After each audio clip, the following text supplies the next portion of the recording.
House of God, so don't miss it. Continue to watch and bring more people online and let them listen about the house of God. I just wanted to share that how God created the world in 6 days, and the seventh day God considered it a day of rest when God rested after the creation.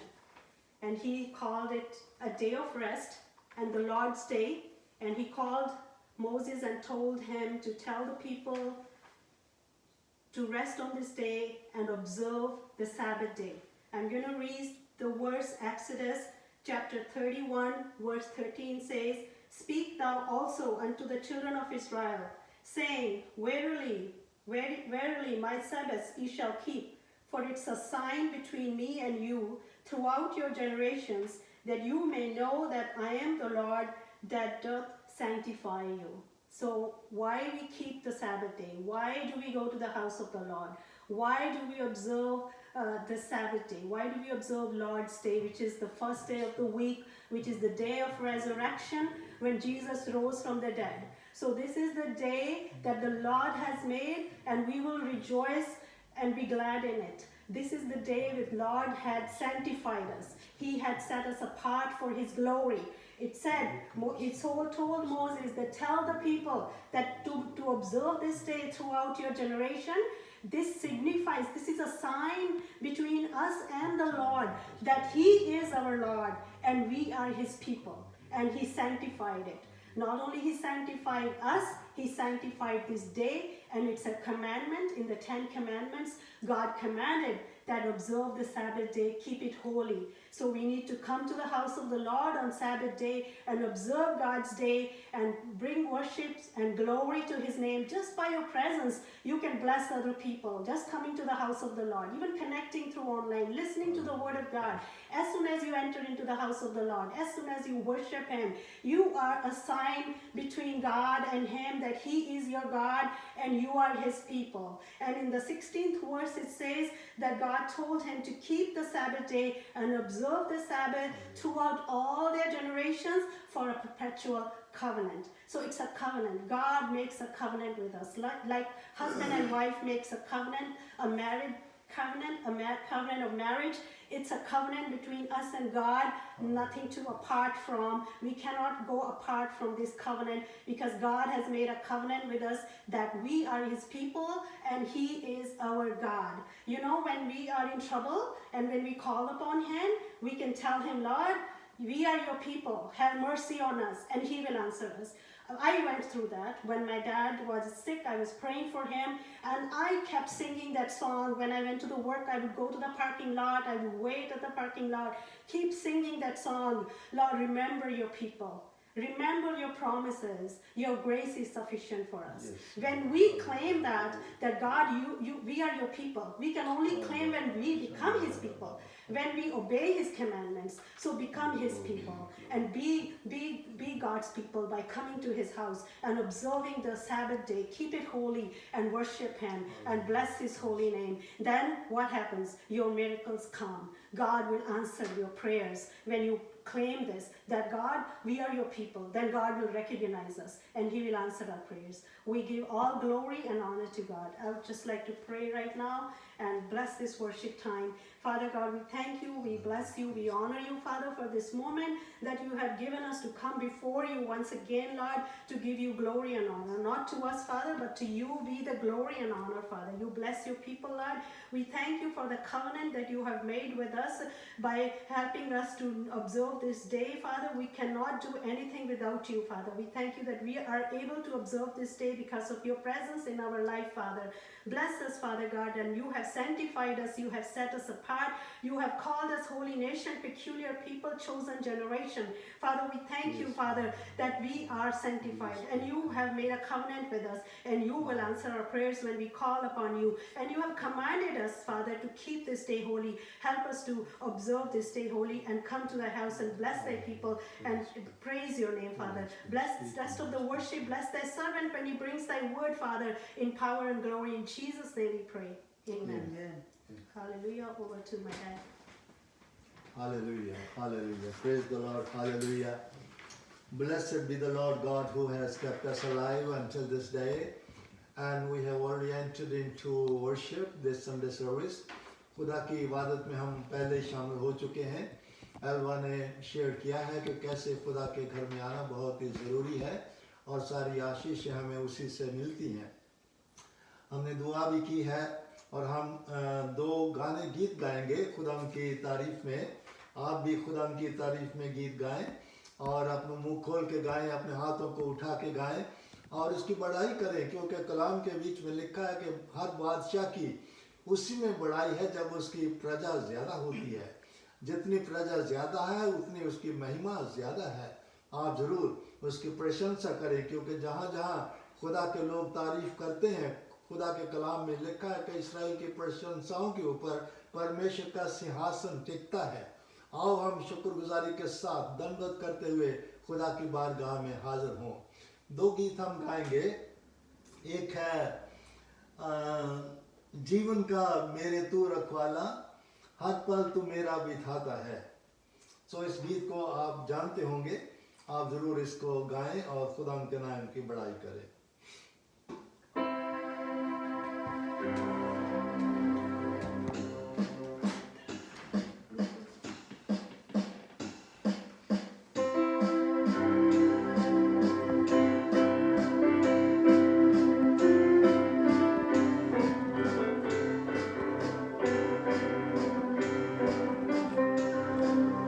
जीवन का मेरे तू रखवाला,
hallelujah hallelujah, खुदा की तारीफ हो।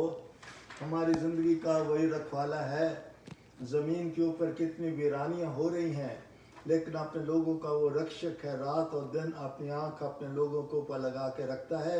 आपको ज़िंदगी में बचा के रखा है, दुनिया में रखा है, जिंदों की ज़मीन पर रखा है, ख़ानदान के बीच में रखा है। उसके नाम की बड़ाई करें और उसकी महिमा करें। एक और गीत हम गाएंगे, ये भी आपको आता होगा, एक बहुत ही आसान गीत है। मेरे पिता मेरी दुआ, यीशु की मानत मुझको बना। एक मिनट।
हालेलुया, खुदा के नाम की तारीफ हो। बुजुर्ग है वो, महान है और उसकी करुणा से हम जिंदा हैं। खुदा के कलाम में से देखेंगे। आपके पास बाइबल्स होंगी, अपनी बाइबल्स निकालें और मेरे साथ दो हिस्से हम पढ़ेंगे आज शाम को। एक पढ़ेंगे पहला शमूएल और उसका एक बाब उसकी 6 से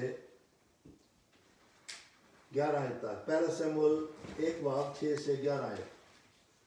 और फिर दूसरा हम पढ़ेंगे अमाल की किताब, उसका एक बाब 1 से 6 आयत। अमाल की किताब एक बाब 1 से 6 आयत पढ़ेंगे। सो पहला मैं पढ़ूंगा पहला शमूएल उसका एक बाब और उसकी 6 से 11 आयत तक। परंतु उसकी सौत, ये पनीना और हैना की बात है। परंतु उसकी सौत इस कारण से कि यहोवा ने उसकी कोख बंद कर रखी थी, उसे अत्यंत चिढ़ाकर उड़ाती रहती थी। और वो तो प्रतिवर्ष ऐसे ही करा करते थे। और जब हैना यहोवा के भवन को जाती थी तब पनीना उसको चिढ़ाती थी, इसलिए वो रोती और खाना न खाती थी। इसलिए उसके पति एल्काना ने उससे कहा, हे हन्ना, तू क्यों रोती है और खाना क्यों नहीं खाती और तेरा मन क्यों उदास है? क्या तेरे लिए मैं 10 बेटों से भी अच्छा नहीं हूँ?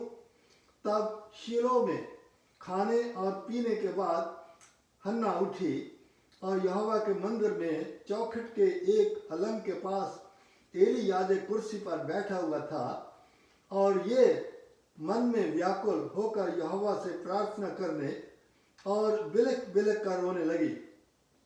और उसने ये मन्नत मानी कि हे सेनाओं के यहोवा, यदि तो अपनी दासी के दुख पर सचमुच दृष्टि करे और मेरी सुधि रहे और अपनी दासी को भूल न जाए और अपनी दासी को पुत्र दे, तो मैं उसे उसके जीवन भर के लिए यहोवा को अर्पण करूंगी और उसके सिर पर छुरा यानी कि उस्तरा फिरने न पाएगा।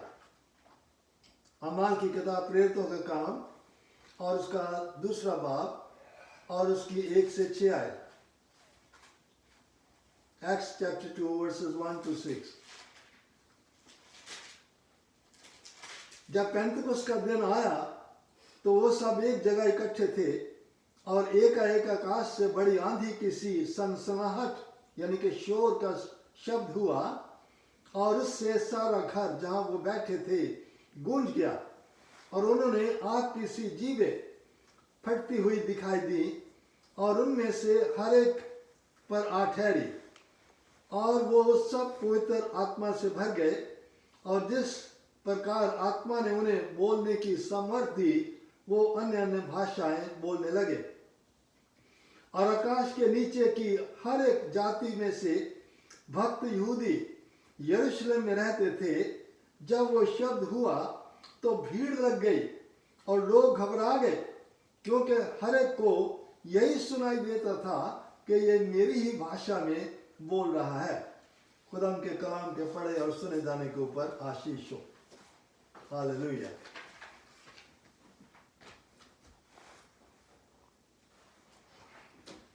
अजीजों, आज जो खुदा ने जो मुझे कलाम दिया है, जो वो चाहता है कि आप लोगों से बात की जाए, वो खास उन लोगों के लिए है दोस्त इग्नोर गॉड्स हाउस, जो खुदा के घर में जाने के लिए आनाकानी करते हैं, जो खुदा के घर में यानी कि चर्च में नहीं जाते हैं, उनके बारे में खुदा ने मुझे बोलने के लिए आज कहा। लेकिन इसका यह मतलब नहीं है कि जो चर्च जाते हैं वो इसको बंद कर दे कि हमें सुनने की क्या जरूरत है, हम तो हमेशा चर्च जाते ही हैं, सो इसलिए हमें सुनने की जरूरत नहीं है। ऐसा नहीं है।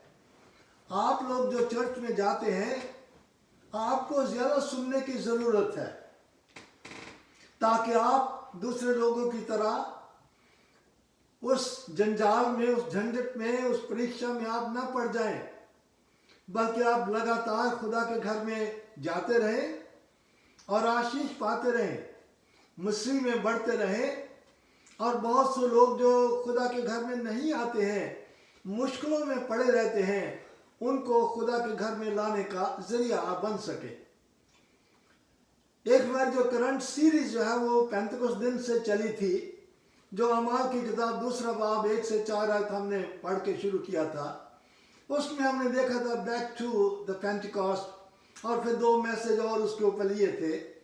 आपने अगर नहीं सुने तो आप फेसबुक पर जाके, इसी फेसबुक पर जाके आप सुन सकते हैं, ताकि आज के मैसेज के साथ भी आप कनेक्ट हो जाएं और सारी जो सीरीज है उसकी सारी बरकतें आप ठीक से पा सके।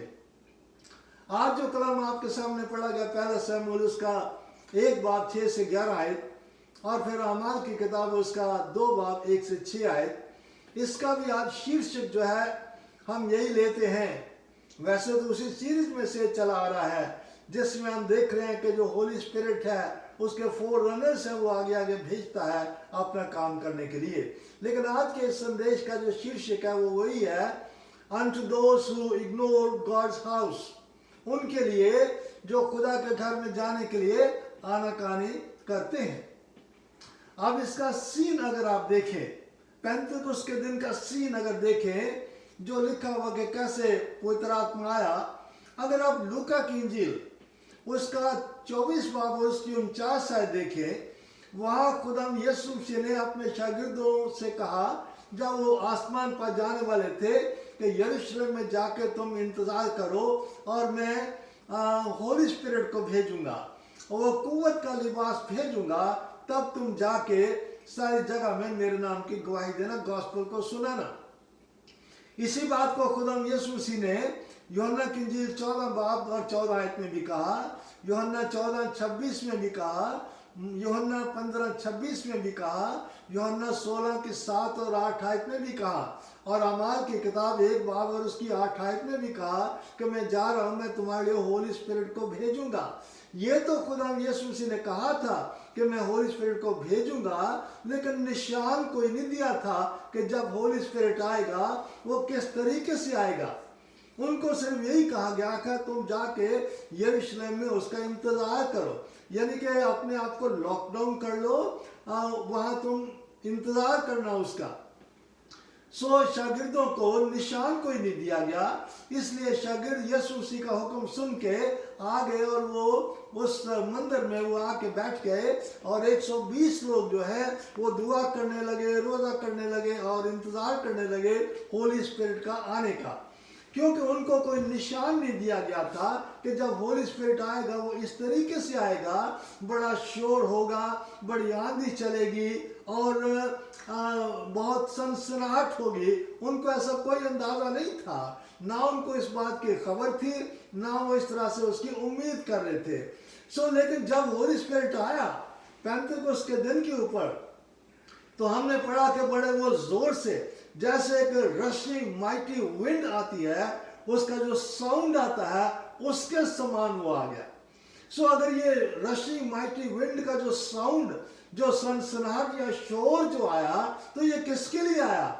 ये शागिर्दों के लिए तो आया नहीं है, क्योंकि शागिर्दों को यीशु मसीह ने कहा ही नहीं था कि मैं तुम्हारे लिए आंधी की तरह शोर की हवा जो है भेजूंगा। तो फिर ये किसके लिए आया?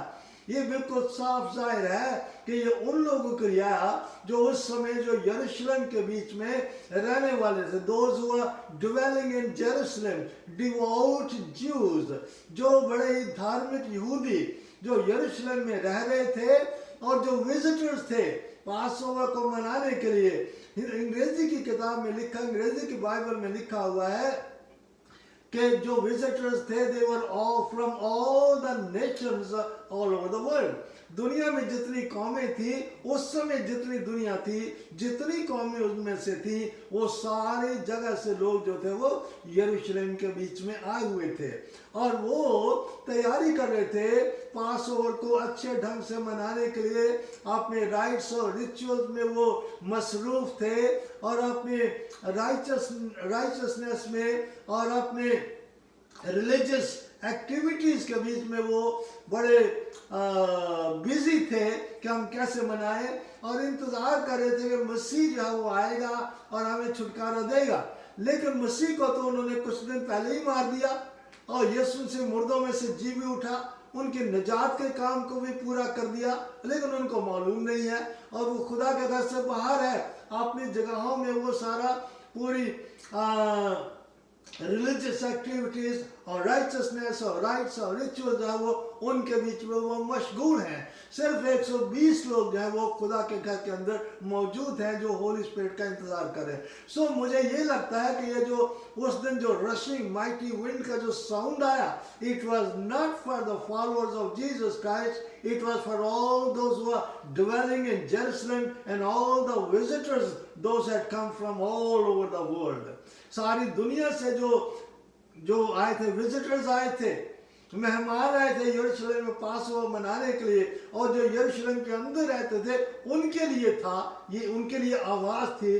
और ये होली स्पिरिट इस बड़े शोर से, रशिंग माइटी विंड के साउंड से उनको समन कर रहा था, उनको बुला रहा था कि आओ मंदिर में आओ, मंदिर में आओ जहां खुदा के लोग बैठे हुए हैं, जहां होली स्पिरिट का आगमन हो रहा है, और वहां आके होली स्पिरिट के जरिए, उसके दासों के जरिए उस गॉस्पेल को सुनो जो यीशु मसीह नबूवत के मुताबिक आया, मर गया, मुर्दों में से जी उठा, और वो कैसे होली स्पिरिट को भेजा है आसमान पर, वो चला गया, वहां वो मौजूद है। इस बड़ी गॉस्पेल को सुनाने के लिए उनका बड़ा शोर हुआ कि वो खुदा के मंदिर में चले आए। सो जब बड़ा शोर हुआ, इसलिए शोर हुआ कि वो आए, मंदिर में आए, और आके होली स्पिरिट से जो फील्ड लोग हैं और होली स्पिरिट की आवाज उनके जरिए सुने, अपने गुनाहों का इकरार करे, तौबा करे, यीशु को जिसको उन्होंने सलीब दे दिया है, खुदा ने उसको मुर्दों में से जला दिया है, उसको अपना मुक्तिदाता स्वीकार करे, उद्धार पाए और हमेशा की जिंदगी पाए। इसलिए ये बड़ा sound of the rushing mighty wind जो है वो हुआ उनको बुलाने के लिए। सो ऐसा हुआ, जब ये साउंड हुआ of the rushing mighty wind, वो सब लोग जब शोर जब सुना सारे यरूशलेम के बीच में, तो वो दौड़े। वो कहाँ दौड़े? और किसी जगह नहीं दौड़े, वो खुदा के घर की तरफ दौड़े। आराम से वो रह रहे थे, अपना रिचुअल्स राइट्स में वो बिजी थे, लेकिन जब शोर ऐसा वो डरावना शोर हुआ तो खुदा के घर की तरफ वो दौड़े। ऐसा ही होता है इंसानों के लिए, जब ठीक ठाक जब माहौल है तो अपने अपने जगह पे आराम से बैठे हुए हैं, लेकिन जब मुश्किल आती है तब खुदा के घर की तरफ वो दौड़ते हैं।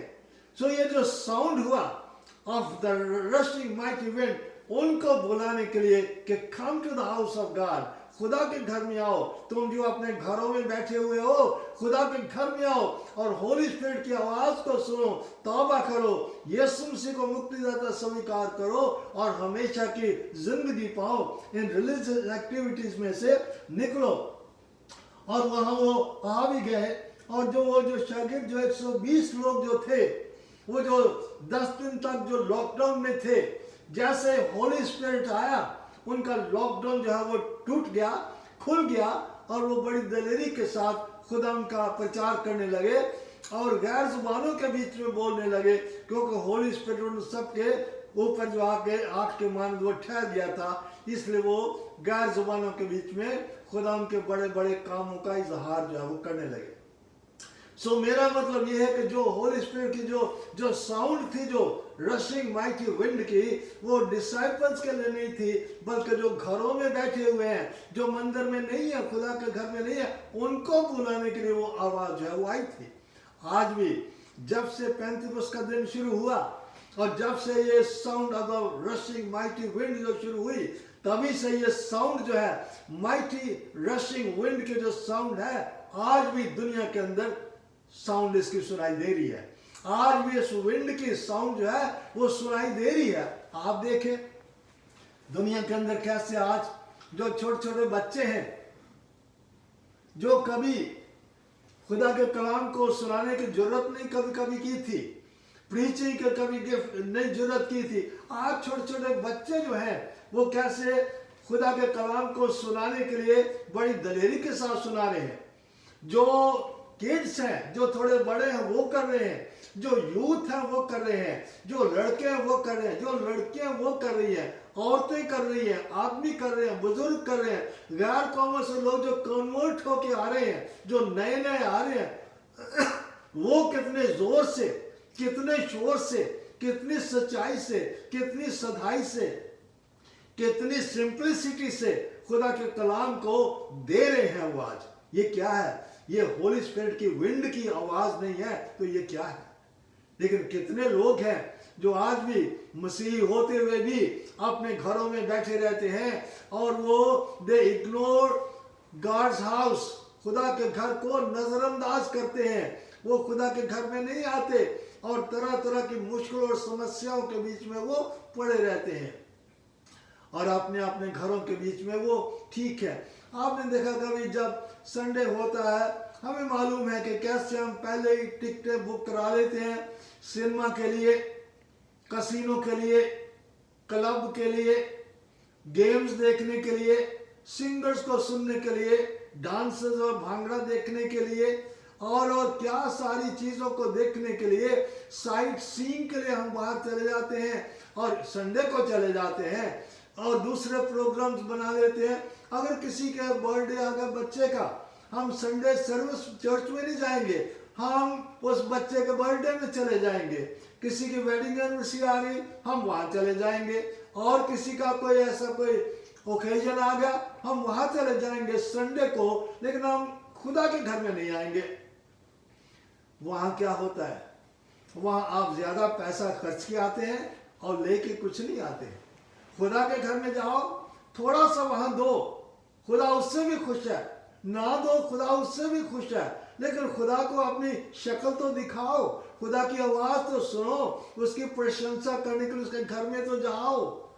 वहां सस्ते में आपका काम होता है और आशीषें पा के आते हो, लेकिन वहां दूसरी जगहों में जाते हो, कितना खर्च करके आते हो और खाली होके आते हो। Unto those who ignore God's house, ख्याल करें क्या है। और इसका करने से क्या होता है?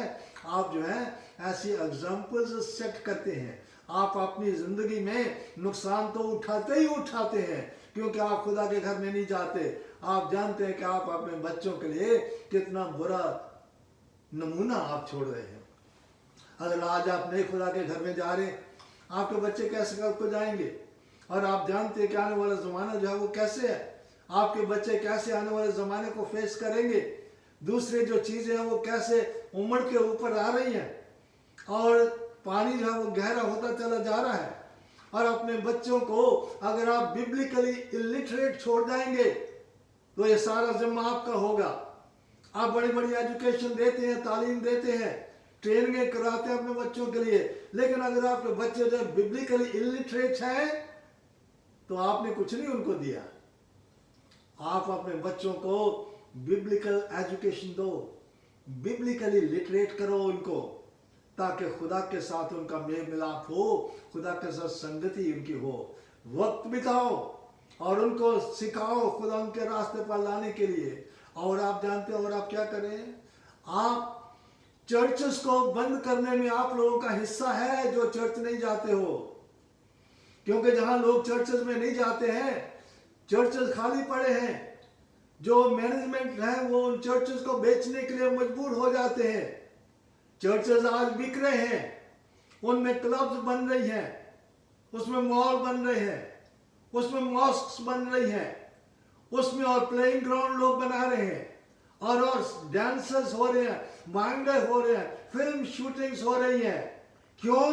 कि आप लोग वहां नहीं जा रहे हैं, चर्चेस खाली पड़े हैं। मैं आपको बताना चाहता हूं, इन चर्चेस के बंद होने के लिए आप लोग जिम्मेदार हैं।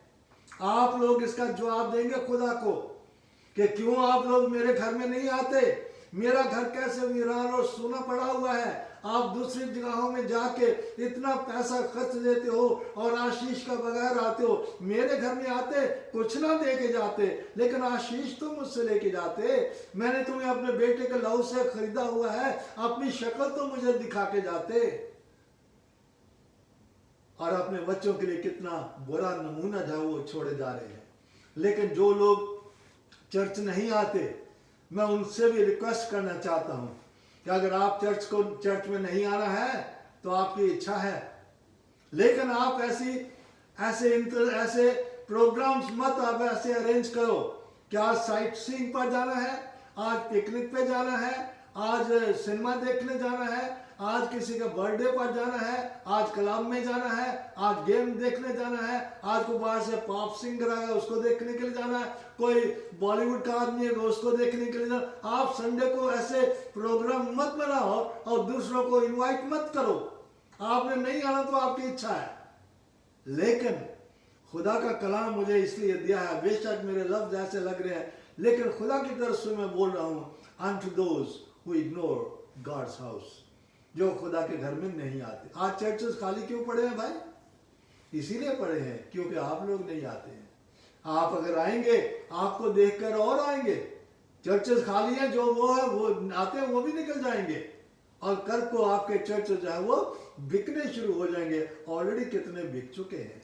सो आप इसमें से थोड़ा ध्यान दें कि वो जो आवाज जो आई थी पेंटेकोस्ट के दिन के ऊपर, sound of rushing mighty wind, ये उनको बुला रही थी खुदा के घर में, जो यरूशलेम के अंदर अपनी रिलीजियसिटी में और अपनी राइचसनेस में, अपने राइट्स और रिचुअल्स के बीच में जो बिजी थे त्योहार मनाने के लिए, लेकिन खुदा के घर में नहीं थे।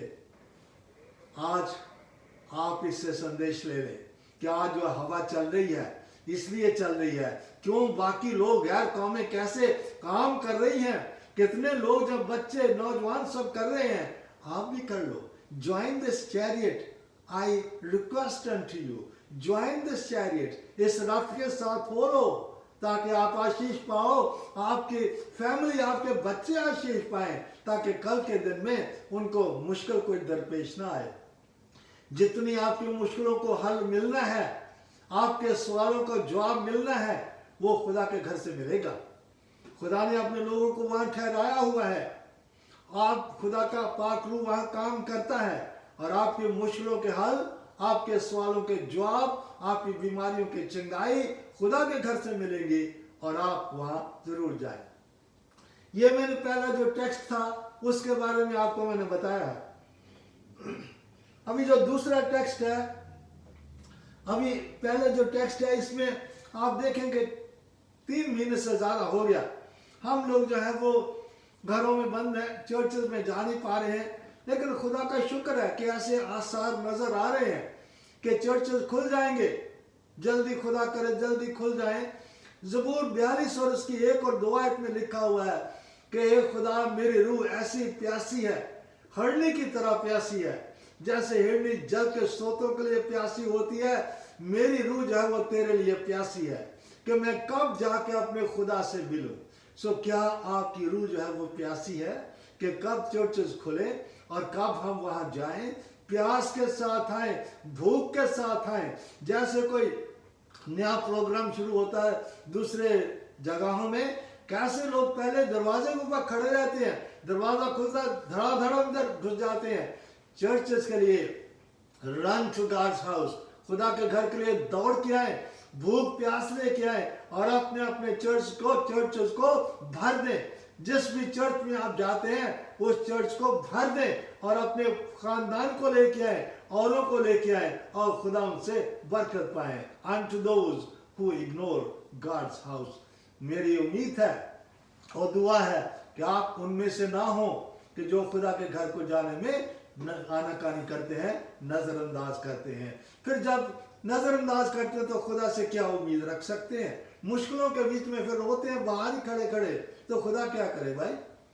खुदा के घर में आओ, आए, उसके साथ मेल मिलाप बढ़ाएं ताकि मुश्किल में आपकी मदद जो है वो हो सके और ऐसे आप बढ़ सके ताकि जब मसीह बादलों पर आए तो आप उसके साथ उठाए जाएं, आप नई जिंदगी पाएं, ताकि आप नई जिंदगी पाके, नया जन्म पाके खुदा के चेहरे को देखने के अधिकारी हो सके।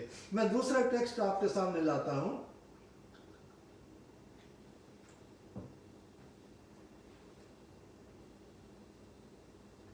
जो हमने पढ़ा था पहला शमूएल उसका एक बाब उसकी 6 से 11 आयत हमने पढ़ी थी।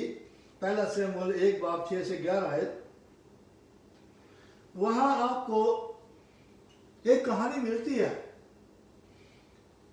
2 औरतें हैं, हस्बैंड उनका एक है, एक का नाम पनीना है, दूसरी वाइफ का नाम हैना है। पनीना का मतलब है पर्ल, मोती, ठोस, लाइक अ स्टोन, पत्थर की तरह ठोस, उसका नाम है पर्ल, मोती, पत्थर की तरह ठोस उसका स्वभाव भी है। कभी कभी लोग अपने स्वभाव के मुताबिक ही जीते हैं, जैसा उनका नाम है वैसे ही वो जीते हैं। मैं लुधियाना में था, एक मेरा फ्रेंड था, उसका नाम थॉमस था, तो उसने एक दिन मुझे कहा कि मैं अपने नाम के मुताबिक जीता हूँ। थॉमस का मतलब है डाउटफुल पर्सन, ही हू डाउट्स, जो शक करता है हर बात पर। तो वो कहता कि मैं भी ऐसे जीता, मैं अपने नाम के मुताबिक जीता। एनीवे, जो पनीना है ये पर्ल है, मोती है, पत्थर की तरह ठोस है, नाम भी और स्वभाव भी ऐसा ही है।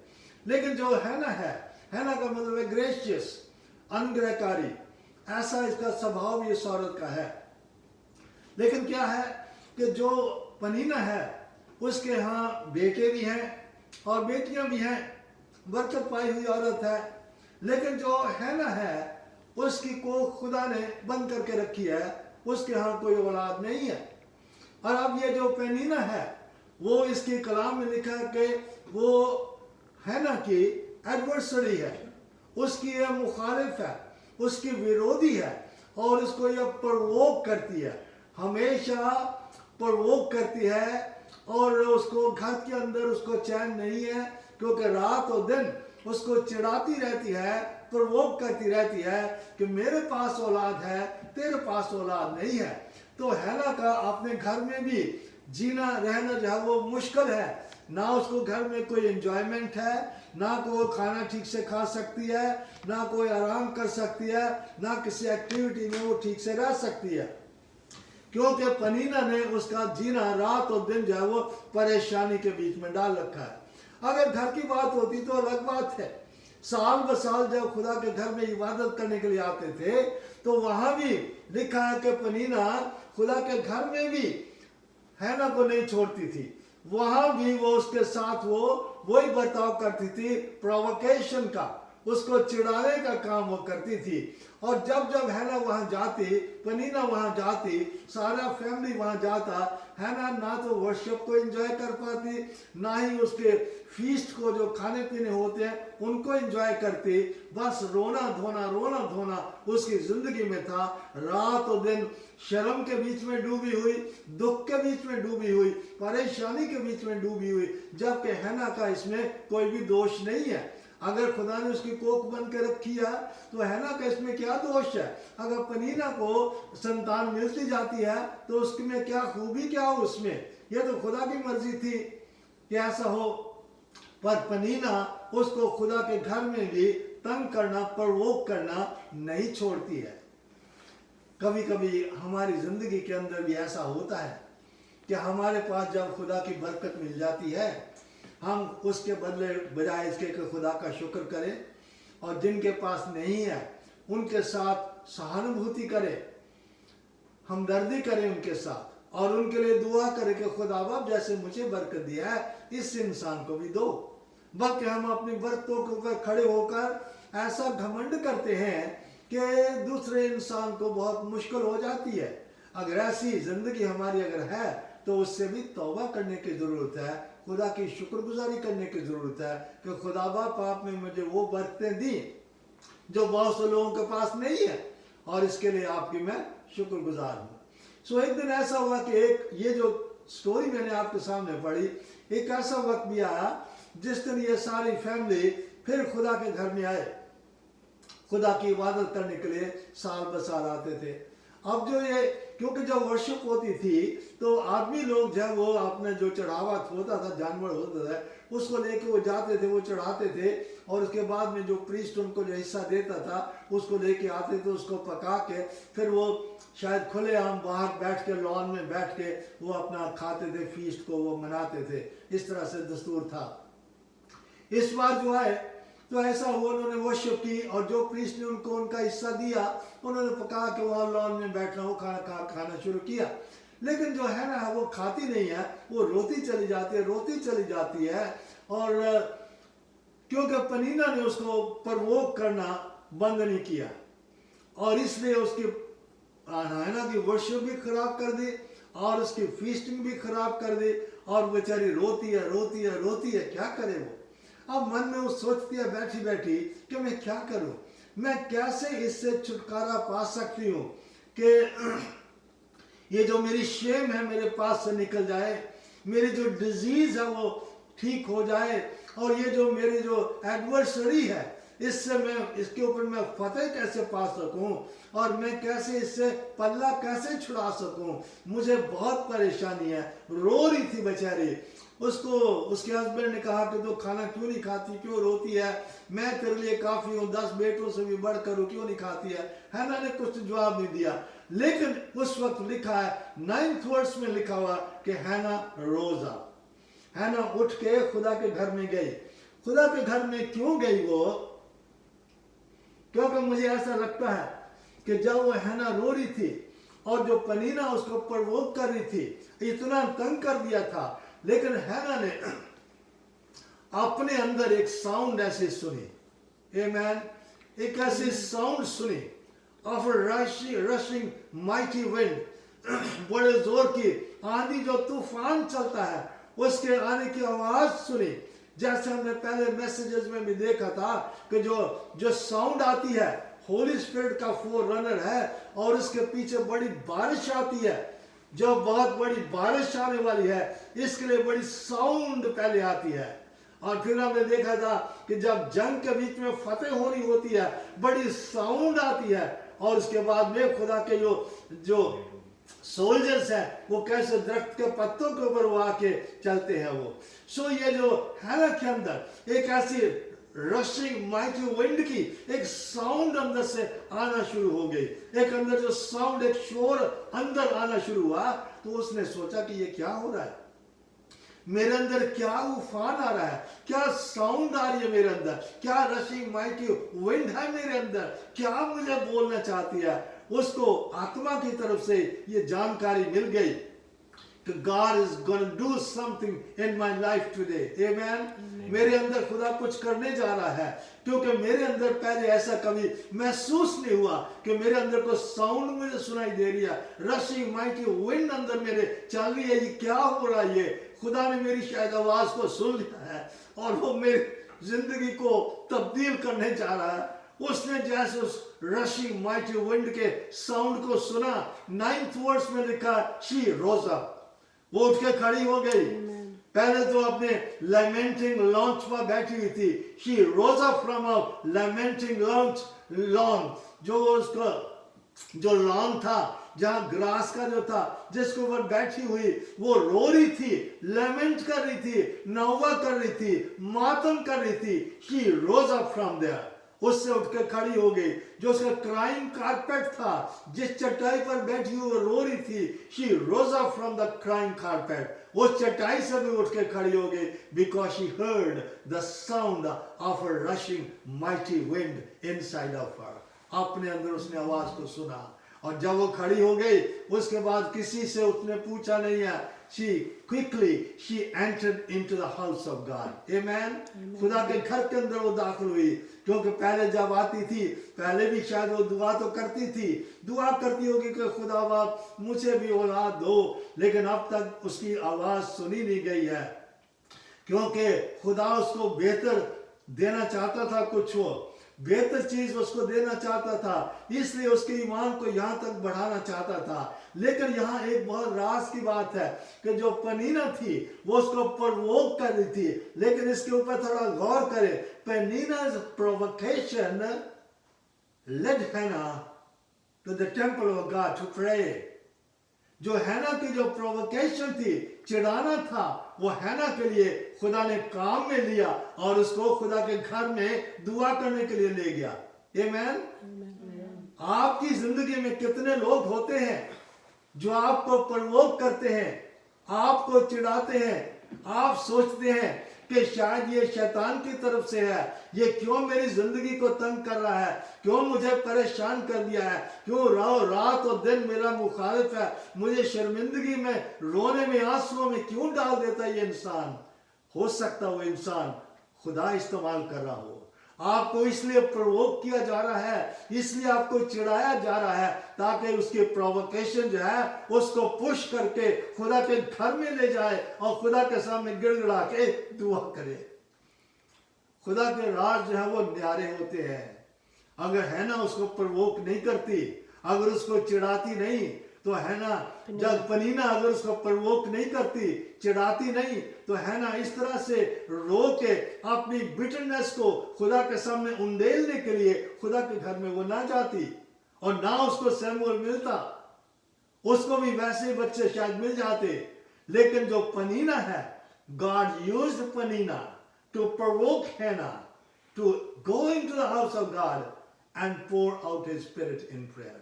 आमेन। खुदा के घर में वो गई प्रोवोक और बिल्कुल चिड़ी हुई, बिटरनेस में, ग्रीव्ड और आंसुओं के साथ, परेशानी के साथ खुदा के घर में गई, और वहां अपने आप को उसने खुदा के सामने उंडेल दिया। और वहां जो दुआ करती है, अपने आप में दुआ करने लगी। वो उसमें लिखा, अंग्रेजी की बाइबल में लिखा कि शी वेप्ट बिटरली, बड़े बिलबिला के वो खुदा के सामने वो रोई, और उसने रो के उसने दुआ क्या की, उसने दुआ की खुदा के कलाम के मुताबिक। ये बहुत जरूरी है, जब आप खुदा से दुआ करते हैं खुदा के कलाम के मुताबिक करें। गिनती की किताब उसका 6 बाब 1 से 8 आयत अगर आप पढ़ेंगे, वहां लिखा है कि जो लोग हैं, वो जो नाजरीन जो होते हैं, जो नाजरीन मांगते हैं, उनको ऐसे ही दुआ करना चाहिए कि वो अपने आप को बाकी चीजों से सेपरेट करें, अपने आप को अलग करें, और जो कुछ चाहते हैं उनको भी अलग करें। हैना ने ऐसे दुआ करना शुरू की, जैसा नंबर 6:1-8 में लिखा हुआ। उसने कहा कि खुदा बाप, अगर आप मेरी बीमारी के ऊपर गौर करेंगे, मेरी अफ्लिक्शन के ऊपर गौर करेंगे, अपनी दासी के ऊपर ध्यान करेंगे, तो मुझे एक बेटा देना, और मैं खुद भी मैं नहीं पीऊंगी, तब तक मैं कोई ऐसी नशीली चीज मैं नहीं खाऊंगी, मैं अपने आप को इसके लिए सेपरेट करती हूँ, मैं अलग करती हूँ इसके लिए, और मैं अपने बच्चे को भी उसके सर पर उस तरह नहीं खड़ने दूंगी, और उसको मैं कोई नशीली चीज में नहीं पीने दूंगी। वो आपके लिए नजराइट होगा, आपके हुजूर में नजीर होगा वो। और इसलिए उसने दुआ की। जब आप खुदा के घर में दुआ करने के लिए जाते हैं, अपने दिमाग से दुआ मत करें, अपने ख्यालों से दुआ मत करें, आप खुदा के कलाम के मुताबिक दुआ करें। कलाम में लिखा है कि if we ask anything according to his will, he hears us। उसकी इच्छा के मुताबिक मांगते हैं तो हमें मिलता है। खुदा की इच्छा क्या है? खुदा का कलाम है। इस एग्रीमेंट में, इस कवेनेंट में जो खुदा ने आपको लिख के दिया हुआ है, उस कवेनेंट के बीच में जो लिखा हुआ है, उसको खुदा के सामने लाएं और कहें कि खुदा बाप, ये आपने इस एग्रीमेंट में लिख के दिया हुआ है, इसको आप मेरे लिए कर दे, तो आपके लिए हो जाएगा। सो है ना, कलाम के मुताबिक दुआ करने लगी, और दुआ करने लगी तो दुआ क्या करती है? वो ऐसा भी दुआ कर सकती थी, क्योंकि जब वो बैठी बैठी उसके मन में तूफान आया, एक साउंड आई, रशिंग माइटी विंड की तरह आई। उसने देखा कि मेरे अंदर क्या हो रहा, उसने ये फैसला कर लिया, उसने कहा इनफ इज इनफ, आज जो हुआ हुआ, बस हो गया जो हो गया, नाउ इट इज ओवर, बस खत्म है। आज मैं इस जंग को जीत के रहूंगी, मैं अपनी एडवर्सरी के ऊपर मैं फतेह पाऊंगी, आज से ये मुझे शर्मिंदा नहीं करने पाएगी, मैं आज इसको नीचे लगा दूंगी, क्योंकि मेरे अंदर जो एक साउंड आ रहा है, एक रशिंग विंड आ रहा है, आज मेरे दुश्मन के ऊपर मुझे फतेह देने आ रही है। अब मैं इसके नीचे नहीं लगूंगी, अब मैं बैठी नहीं रहूंगी, अब मैं उठ के खड़ी हो गई और कहा कि आज मैं इस जंग को लड़ूंगी, चाहे तो ये रहेगी, चाहे मैं रहूंगी, लेकिन मैं इस शर्मिंदगी के बीच में नहीं रहूंगी। आज मैं अपने एडवर्सरी के ऊपर फतेह पाऊंगी। आपकी जिंदगी में ऐसा हो सकता है, आज जो खुदा की विंड जो चल रही है, जो साउंड जो आ रही है आपकी जिंदगी में इसलिए आ रही है, होली स्पिरिट का फोररनर है, ताकि आप अपने एडवर्सरी के ऊपर आप विजय पा सके। हमेशा आपको उसके नीचे रहने की जरूरत नहीं है। पहला पत्रस 5:8 में लिखा हुआ है कि आपका एडवर्सरी, आपका जो मुखालिफ है, वो शायद कोई आदमी नहीं होगा, कोई औरत नहीं होगी, लेकिन शैतान जो है वो आपका एडवर्सरी है। जो डीमंस है आपके एडवर्सरीज है, आपके मुखालिफ हैं, जो आपके खिलाफ काम करते हैं, आपको रात और दिन प्रवोक करते हैं, आपको रुलाते हैं, आपको परेशान करते हैं। उनके ऊपर फतेह पाने के लिए आपको उस क्राइम कारपेट से उठ जाने की जरूरत है, क्योंकि ये विंड आपकी जिंदगी के बीच में आ जा रही है। ये साउंड आपकी जिंदगी में आ रही है कि आपने अपने एडवर्सरी को, शैतान को हराना है, डीमंस को हराना है, बुरी आदतों को हराना है, नशों को हराना है, तमाम तरह के जो शारीरिक काम है उनको हराना है। ये विंड आपकी जिंदगी के बीच में आ जा रही है ना। खुदा के घर में गई कि आज मैं फतेह लेके आऊंगी, आज जितना हो गया, enough is enough, it is over, आज मेरी जीत होगी। और वो साउंड को सुन के, रशिंग माइटी विंड को सुन के खुदा के घर के अंदर चली गई, और जैसे उसने खुदा के कलाम के मुताबिक दुआ करना शुरू की, उसकी दुआ को थोड़ा देखे, दुआ क्या करती है। वो दुआ ऐसा भी कर सकती थी कि खुदा बाप, मैं बहुत परेशान हूं, मेरी विरोधी ने मुझे बहुत तंग कर दिया है, मुझे चिढ़ा चिढ़ा के मुझे बर्बाद कर दिया है, रात और दिन में आंसू पीती हूं।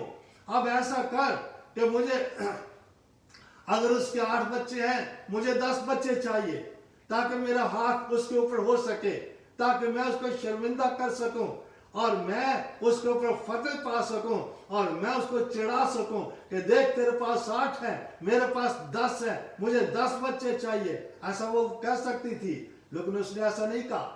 अगर उसके पास 8 थे, है ना, ये भी दुआ कर सकती थी कि खुदा बाप मुझे 8 बच्चे दे दो, ताकि मैं उसकी बराबरी कर सकूं, ताकि मैं किसी बात में उससे कम ना रह सकूं, मुझे चिढ़ाने ना पाए, मेरे पास भी बराबर के 8 बच्चे होने चाहिए। लेकिन हैना ने ये भी दुआ नहीं की।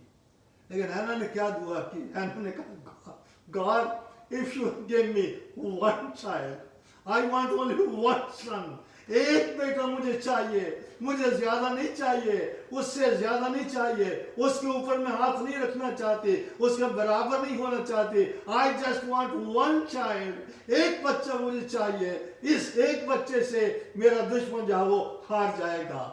Amen. ये दुआ उसने की कि मुझे एक बच्चा चाहिए। जैसे वो 8 बच्चों के ऊपर गर्व करती है, घमंड करती है, लोगों को चिढ़ाती है, दूसरों को सताती है, मुझे 8 बच्चे नहीं चाहिए। मुझे अपने बच्चों को, जैसे वो एंजॉय करती है कि मेरे पास 8 बच्चे हैं, मुझे एंजॉयमेंट के लिए मुझे बच्चे नहीं चाहिए, मुझे सिर्फ एक बच्चा चाहिए। Not for me, I want that child for you, मैं तेरे लिए चाहती हूं, मुझे सिर्फ इसलिए चाहिए कि मैं अपने दुश्मन से आजादी पा सकूं।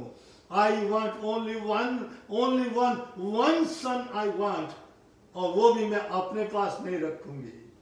आई will lend him unto you for the whole of his life, सारी जिंदगी के लिए मैं उसे तुझे दे दूंगी, मुझे एक बेटा चाहिए। And this is actually God wanted from her. इसी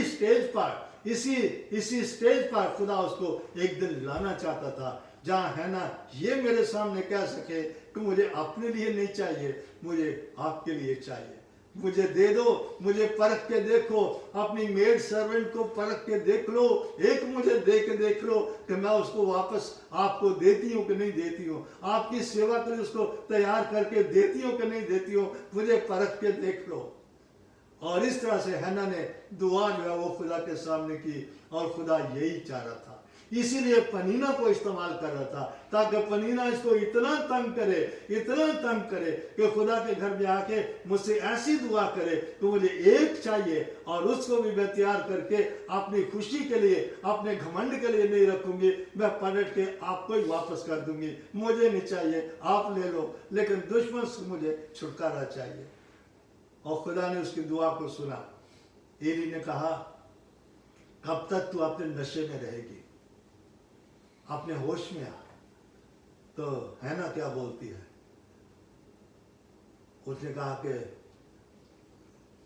pastor ji, Lord, I am not an ordinary women, मैं कोई ऐसी बेकार की औरत नहीं हूं।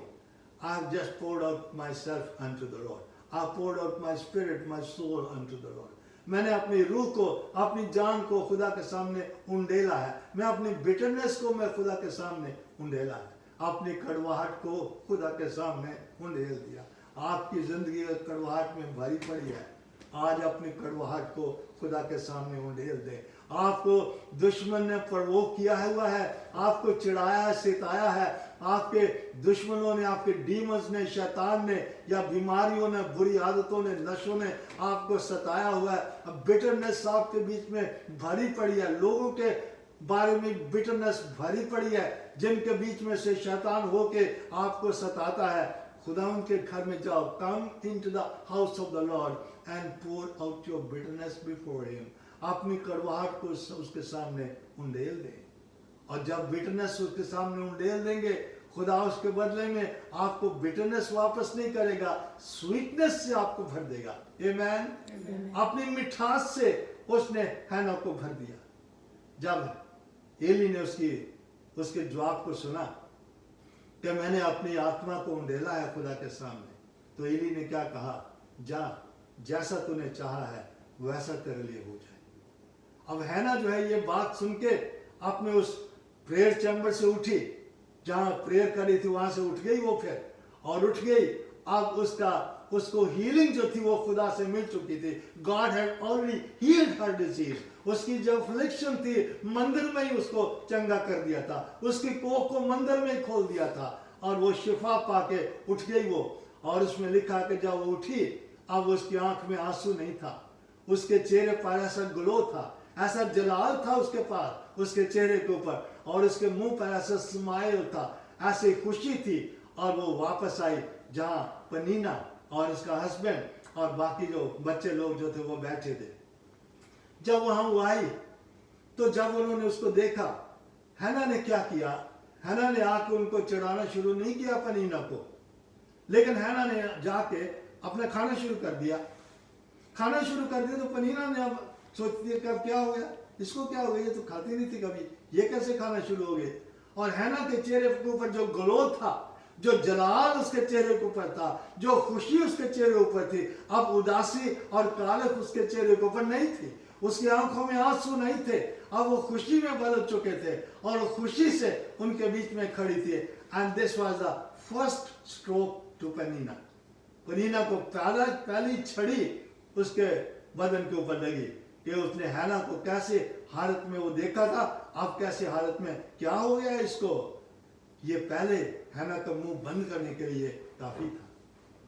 और उसमें लिखा कि उसने खाना खाया और रात हो गई थी, रात वहां वो रुके, और अगली सुबह लिखा कि जब अगली सुबह वो उठे तो उन्होंने वर्शिप की। वो वर्शिप करके वो अपने गांव को चले।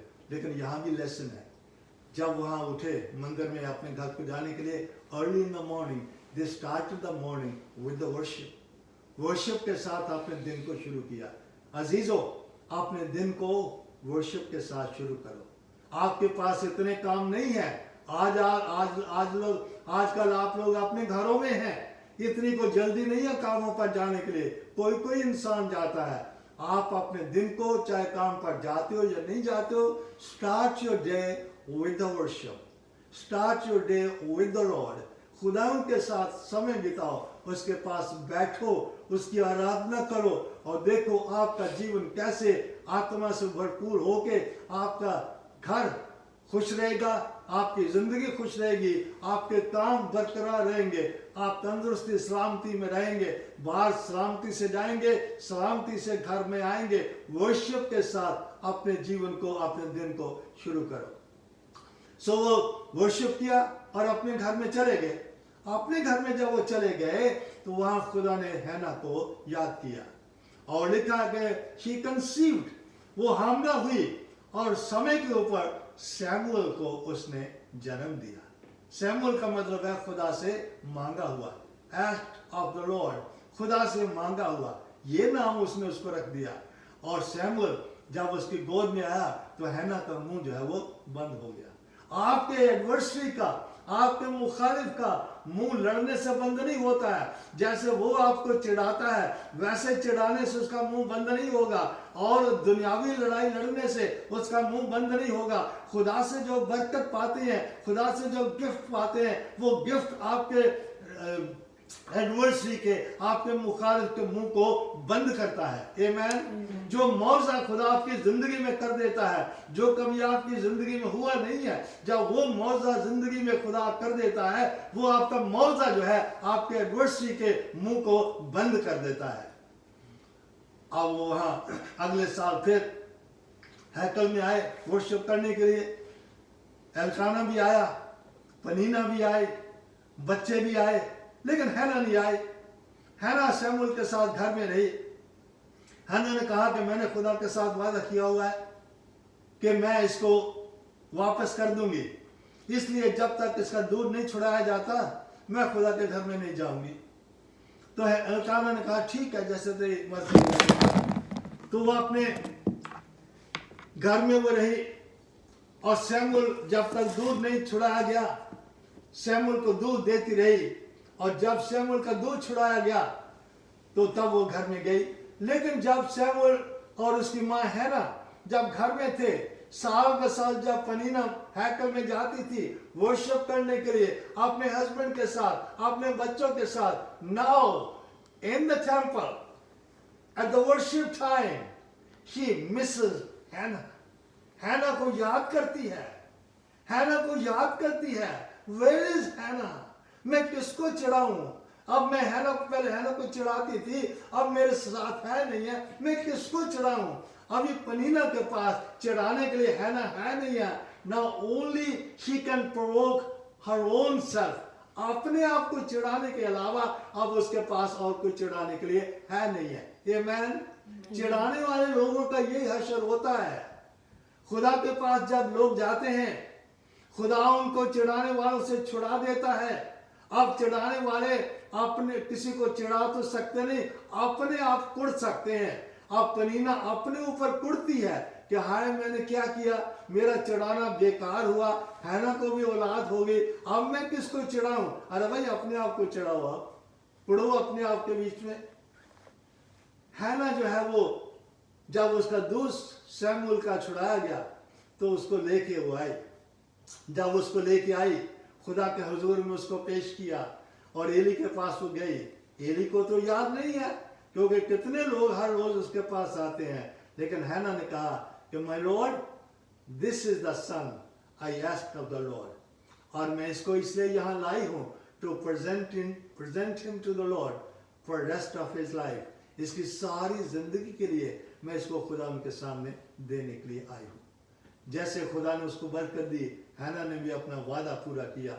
आप जान सकते हैं जिस माँ के पास एक ही बेटा मिला हो और उसको भी वो खुदा के घर में छोड़ दे, लेकिन ये वो औरतें थीं जिनके बराबरी की औरतें मुश्किल है मिलना, और उस शमूएल को खुदा के घर में छोड़ दिया और साल ब साल जाती थी और उसको कोट भी बना के उसके लिए ले जाती थी, साल बाद इसका मुंह देखती थी। लेकिन जब हैना शमूएल को लेके खुदा के घर में गई और एली को याद आया और एली ने शमूएल को अपने पास रख लिया, और एली ने क्या कहा कि जो तूने ये खुदा को वापस किया है ये बच्चा, इसके बदले में खुदा तुझे और बरकत दे। Because you have lent this child unto the Lord bless you evermore. खुदा ने और तुझे बरकत दे। उसमें लिखा कि उसके बाद हैना के 3 बेटे हुए और 2 बेटियां भी हुई। सो हैना के पास भी काफी संतान हो गई, और इस तरह से वो फतेह पाई अपने एडवर्सरी के ऊपर, अपने दुश्मन के ऊपर वो फतेह पाई, और वो सारी शर्मिंदगी उसके हाथ से वो निकल गई। आज अगर आप अपनी जिंदगी में देखें, आपकी जिंदगी में क्या एम्प्टीनेस है, क्या एग्जॉस्टेड है, क्या हैना की तरह लड़ते लड़ते आप हार गए हैं, खाली हैं जीवन में और एग्जॉस्टेड हैं और एडवर्सरी है आपके अगेंस्ट। लेकिन अगर ये सारी चीज़ें आपके पास हैं तो मैं आपको यही कहना चाहता हूँ, even today the sound of the rushing mighty wind is still sounding and the wind is blowing, summoning you into the house of the Lord. खुदाउन के घर में आए और आपकी एम्प्टीनेस जो है वो फुलनेस में हो जाएगी. आपकी जो एग्जॉस्टन जो है, आपका जो थकन है, weary और wounded जो है, आप खुदाउन से वो तकवीयत पाएंगे. फिर कभी आपकी ताकत कम नहीं होगी. और आज वक्त है अपने एडवर्सरी के ऊपर फतेह पाने का. ज़बूर 84 उसकी 3 और 4 आयत में लिखा हुआ है कि खुदा आपकी हैकल में, आपकी वेदियों में जो स्पैरो है उसने भी घोंसला बना लिया है. जो स्वेलो है उसने भी अपने बच्चों के लिए आपकी ऑल्टर के नीचे जगह बना ली है. अगर पक्षी स्पैरोज और स्वेलोज अगर ऐसा कर सकती हैं तो हम क्यों ना अपने बच्चों को खुदा के घर के अंदर ले जाएं और इसकी ऑल्टर के बीच में अपने बच्चों के लिए जगह बनाएं. तभी होगा जब हम लगातार जाते हैं और खुदा उनके घर में जगह जो है वो बनाते हैं. हमारे बच्चों के जो फ्यूचर है आज हमारे हाथ में है, कल बड़े हो जाएंगे, हमारे हाथ में नहीं रहेंगे. आने वाला ज़माना जो है बहुत मुश्किल है. खुदा उनका आना भी नज़दीक है. आप जो घरों में बैठे रहते हो और प्रोग्राम्स में चले जाते हो, खुदा आपको मेरे बीच में से होके बोल रहा है, do not ignore God's house. क्योंकि जो संडे का दिन है, इबादत का दिन है, ये खुदा का दिन है, ये आपका दिन ही नहीं है. खुदा का दिन आप इस्तेमाल नहीं कर सकते हैं. जो खुदा का वो खुदा को दो, जो कैसर का है वो कैसर को दो. आपको 6 दिन दिए हुए हैं, उनको इस्तेमाल करो. But on God's day rush to the house of God and get your problems solved. Amen. अपनी मुश्किलों का हल निकालो. क्योंकि आज भी ये साउंड जो है आपके अंदर आती, जब संडे आता है, क्या आपको नहीं लगता कि आपके अंदर एक साउंड आ रही है, एक शोर आ रहा है, एक रशिंग माइटी विंड आपके अंदर चलना शुरू हो जाती है कि खुदा के घर में जाओ. लेकिन शैतान आपको खींच के दूसरी तरफ ले जाता है और आप आशीषों के बजाय दूसरी चीजों में पड़ जाते हो. So receive this message from God unto those who ignore God's house. ये साउंड और rushing mighty wind is summoning you, calling you into the house of God, ताकि हैना की तरह अपने आप को वहाँ उंडेल दें और अपनी मुश्किलों से आज़ादी पाएं और खुदा उनके बीच में आगे बढ़े. आमीन. दुआ करेंगे. अगर आपकी कोई दुआ है तो आप दुआ कर सकते हैं. और आप अपने अगर बीमार हैं, जैसे हैना की भी डिजीज थी, अफ्लिक्शन थी, वो कहती है कि मेरी अफ्लिक्शन से मुझे आज़ादी दो, और आप अपनी बीमारी के ऊपर हाथ रख सकते हैं. जो आपके एडवर्सरीज हैं उनसे छुटकारा आप पा सकते हैं. अपने हाथों को खड़ा करें, अपनी ज़िंदगी को खुदा के सामने समर्पण करें और आज वादा करें कि खुदा बाप मुझे माफ़ करें. मैं जो आपने आपके घर को नज़रअंदाज किया, मैं मुश्किलों में पड़ा हुआ हूँ, मुश्किलों में पड़ी हुई, आज प्रण लेता हूँ, आज प्रण लेती हूँ कि मैं आपके दिन के दिन घर में भी इबादत करूंगी. और जैसे चर्चेस खुलते हैं मैं अपने चर्च के बीच में जाऊंगा और जाऊंगी और आपकी महिमा सब लोगों के साथ मिलकर करूंगा और करूंगी. आमीन. दुआ करेंगे. Hallelujah, hallelujah. जलाली बाप, हम शुक्रगुजारी के साथ इस शाम को आपके सामने झुकते और आपके नाम की बड़ाई करते हैं. आप अनुग्रहकारी और दयालु हैं, जिंदा रखते हैं खुदा बाप, जिंदगी की आशीषों को देते हैं.